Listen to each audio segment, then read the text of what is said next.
Sabahınız xeyir, hörmətli izləyicilər. Azərbaycan üzərindən Rusiyadan Ermənistana növbəti dəfə taxıl daşınıb. Bu dəfə 25 vaqondan ibarət qatar ümumilikdə 1746 ton daşıyıb. Qeyd eləmək lazımdır ki, marşrut Azərbaycan-Gürcüstan xətti ilə hərəkət eləyir və Ermənistanın Dalarik stansiyasına çatdırılacaq sonunda.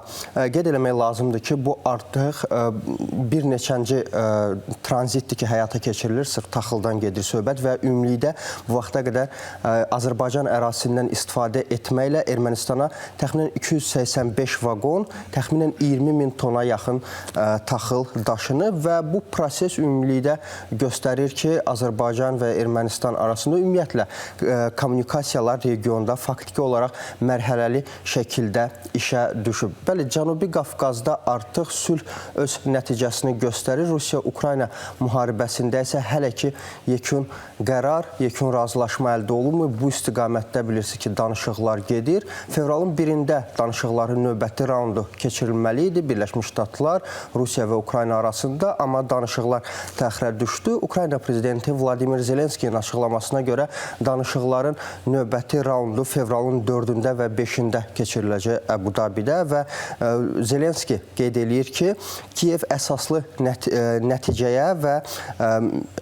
nəticəyə yönəlik müzakirələrə hazırdır yalnız və bu səbəbdən danışıqlara konstruktiv yanaşmağa çalışır.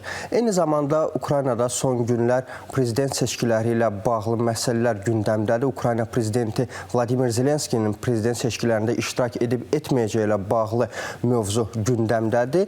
Bununla bağlı Ukrayna prezidenti Çexiya radiosuna müsahibəsində toxunub bu mövzuya və qeyd edib ki, onun namizəd qismində iştirakı müharibənin necə bitəcəyindən asılı olacaq, amma öz iştirakını da təbii ki, istisna etməyib. Lakin Zelenski eyni zamanda qeyd edib ki, texniki baxımdan seçkilərə hazırdır Ukrayna, lakin real seçkilər yalnız hərbi münaqişə, müharibənin aktiv fazası bitdikdən sonra və yaxud da bu müddət ərzində Ukraynaya kifayət qədər təhlükəsizlik zəmanətləri, etibarlı təhlükəsizlik zəmanətləri verildikdən sonra Ukrayna ərazisində seçkilər baş tuta bilər. Bilirsiniz ki, Ukrayna və Rusiya arasında hazırda razılaşma əldə edilməyən məsələlərdən biri də ərazi məsələsidir. Rusiya Donbasın bütövlükdə ələ keçirmək istəyir, nəzarəti ələ keçirmək istəyir Donbas üzərindən, amma qərb nəşrləri qeyd edir, xüsusilə New York Times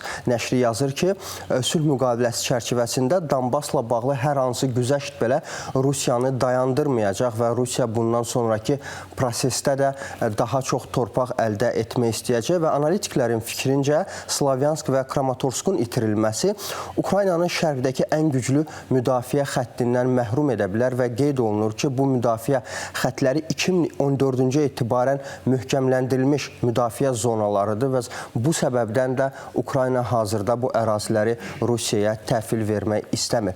Paralel olaraq son günlər gərgin olan nöqtələrdən biri də İrandır. İran və Birləşmiş Ştatlar arasında gərginlik yaşanır və İran tərəfi Xarici İşlər Naziri Əbbas Əraqçı İranın mövqeyini və Birləşmiş Ştatlarla danışıqlar üçün şərtlərini açıqladı. Əraqçı qeyd edib ki, danışıqlar aparılması üçün tərəflər arasında Birləşmiş Ştatlar konstruktiv yanaşmalıdır və etimadı bərpa etməlidir. Hazırda İran Birləşmiş Ştatları etibarlı tərəfdaş olaraq qəbul etmir. Bu səbəbdən danışıqlar hələ ki baş tutmur, amma Birləşmiş Ştatlarda müəyyən addımlar atılsa, Əraqçı qeyd edib ki, İran danışıqlara hazırdır.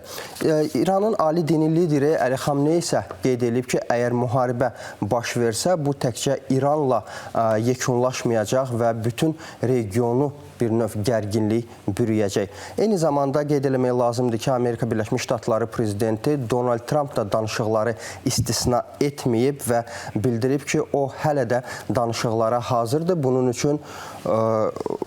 üçün İran tərəfi ilə danışıqlara hazırdır qeyd edib Donald Trump və İran tərəfi də müəyyən addımlar atmalıdır. Hörmətli izləyicilər, təxmini olaraq regionun və dünyanın mənzərəsini, hazırki mənzərəsini göstərməyə çalışdıq. 9 efirində isə təxminən 1 saat sonra isə bu və digər məlumatlar barədə ətraflı şəkildə danışacaq və şərh eləyəcəyik.